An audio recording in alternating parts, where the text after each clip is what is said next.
Trek करून आलात आणि ट्रेक केल्यानंतर तुमचे शूज धुईते आणि चिखलाने मळलेले आहेत, तर आज आपण बघणार आहोत ट्रेकिंगचे शूज व्यवस्थित धुवायचे कसे.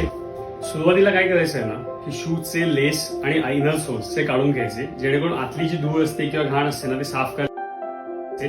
शक्यतो साबण वापरताना माइल्ड सोप वापरा, जेणेकरून त्याची वॉटरप्रूफची जी लेअर असते शूजच्या वरती एकदा ते धुवून झाले ना की मेन टास्क आहे तो शूज सुकवणं, कारण का फोम असतो आतल्या बाजूने, बाहेरच्या बाजूने शूज ओले होतात, त्यामुळे शूज सुकायला बराच वेळ लागतो.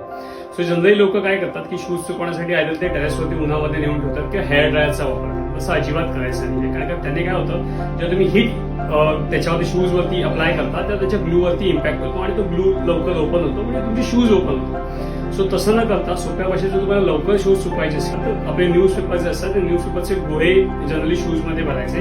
असं तुम्ही 3-4 वेळा केलं तर शूज लवकर सुकतात. पण शक्यतो मी प्रिफर करतो की जे शूज असतात ते शूज म्हणजे तुमच्या फॅन खाली सुकत घालायचे, जेणेकरून ते इझिली सुकतात. एकदा तुमचे शूज सुकले की ते पुन्हा नव्याने तुमची लेस बांधायची, इनर सोल घालायची आणि नव्याने ट्रेक करायला सुरू करायचं. धन्यवाद.